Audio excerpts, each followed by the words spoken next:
That notebook smelled of river mud and firewood smoke.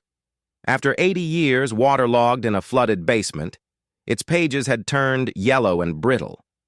It was the final accounting of something that wasn't burned or lost. It was systematically erased from the record books. The author is dead. The witnesses are dead.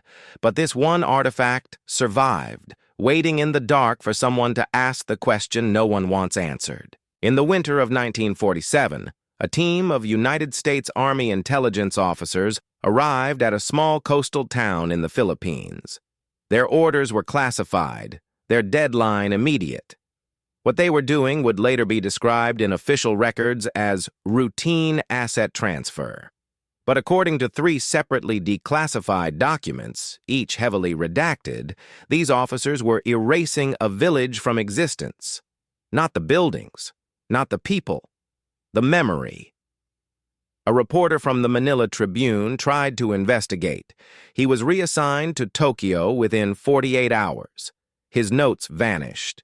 His editor was reassigned to Sydney. The 600-person town was officially renamed. Its original name was scrubbed from every map published after March 1948. For 70 years, the silence held. What happened to the village? That is the central question in the Phantom Atlas archive. The evidence begins with a letter dated February 1947, discovered in 2019 among a collection of wartime correspondence at the University of Chicago Library. It was written by a U.S. Navy lieutenant named Harold Vares. It was never sent. It was addressed to his sister in Wisconsin. He wrote, "They are making me do something I cannot put on paper. The people in the village know. They have known for generations. And now Washington has decided that this knowledge itself is a liability." Vares died in 1971. He never spoke about it publicly. But his brother mentioned in a 1989 oral history interview with the Wisconsin State Historical Society that his sister told him a detail years ago. Harold described a system of caverns under the village.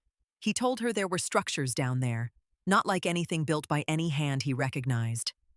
The second piece of evidence is archaeological.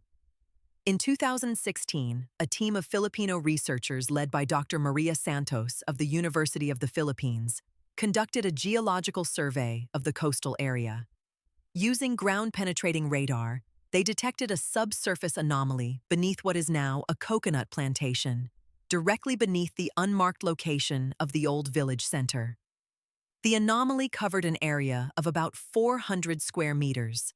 The scan showed a series of rectangular chambers arranged in a pattern that did not match any natural formation.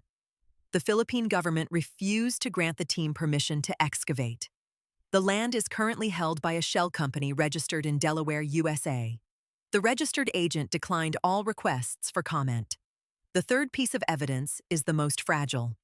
In 2012, an elderly woman named Remedios Ocampo died in a nursing home in Cebu at the age of 93. She had been born in the village before it was renamed. Before she died, she gave an interview to a local journalist named Carlos Reyes. The recording ran 90 minutes and was kept private by Reyes's son. A partial transcript was published in a regional newspaper in 2014. It was removed from the online edition 3 days after publication. Reyes's son told me in a phone call last year that his father received 2 legal letters within a week of the article being published. Both were from lawyers representing an anonymous client based in Washington, D.C. What did Remedios know? In the surviving transcript, she described being led into the caves as a child by her grandmother. She described markings covering the walls. She said they weren't carvings, something finer than that. She told Reyes, "It looked like someone had drawn them with light." She described a central chamber where the stone floor felt warm to the touch, even in the rainy season when everything else was damp and cold. She described her grandmother pressing a seashell into her palm and telling her in the local dialect that the stones remember what the sea tried to hide. The interview broke off suddenly. Reyes's next note in his journal reads, "Subject very distressed, refused to continue, mentioned something called the keepers." The mainstream explanation is straightforward. The village was cleared to make room for an early Cold War military communications installation. The renaming was administrative. The cave anomaly is just common local karst topography. Vers's letter reflects the guilt of a young officer about a routine evacuation. Ocampo's interview is just unreliable oral tradition. This is the version that survives in the historical record. It is neat, it is reasonable, and it depends on three things. The 1947 military Dangan stays sealed forever. The shell company with drilling rights never sells the land, and no one connects the name of this submerged Filipino village to a classified Pentagon program called Project Persistence in a 1953 budget document. But consider this: a 1955 internal CIA review, declassified in 1997 but heavily redacted, mentions a series of structural anomaly surveys conducted across the Pacific Theater in the late 1940s. The report notes that 3 of these investigations were closed with administrative resolution. No further details are provided. It also notes that all 3 sites share one common characteristic. Each sits on top of a geological formation called a phonolite dike. Phonolite is an igneous rock. It resonates at specific frequencies. It is used in certain acoustic engineering applications as a natural amplifier. In the Philippines, the concentration suggested by the subsurface data is not natural. And yet, according to the University of the Philippines survey, it is there, filling the chambers under that coconut plantation like a great silent instrument tuned to something we have not yet identified.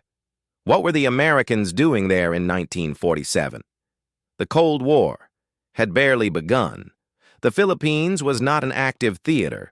The village posed no strategic threat. And yet a team was sent with immediate orders. A reporter was silenced. A name was erased. The land was acquired through a shell company. The project was labeled persistence, a word that suggests long-term permanent hiding. Not a temporary measure. Persistence. Today, the site of the village is a coconut plantation. Tourists pass it on the coastal highway less than a kilometer away.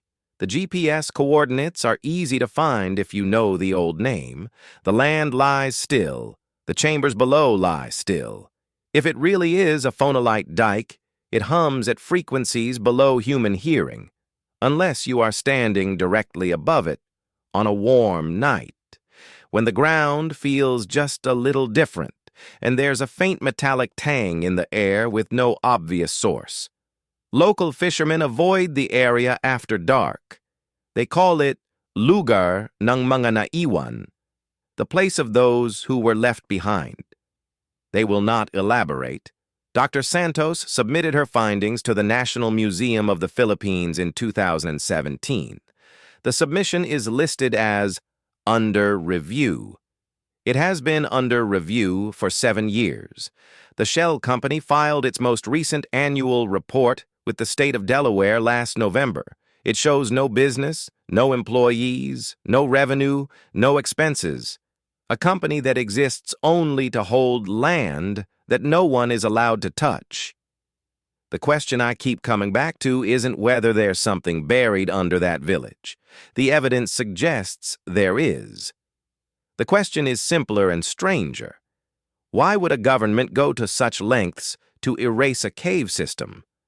An army can be defeated, a document can be destroyed, but deciding to make a place forgotten, rewriting the maps, renaming the coastline, buying silence through legal pressure, maintaining an empty shell company for 70 years.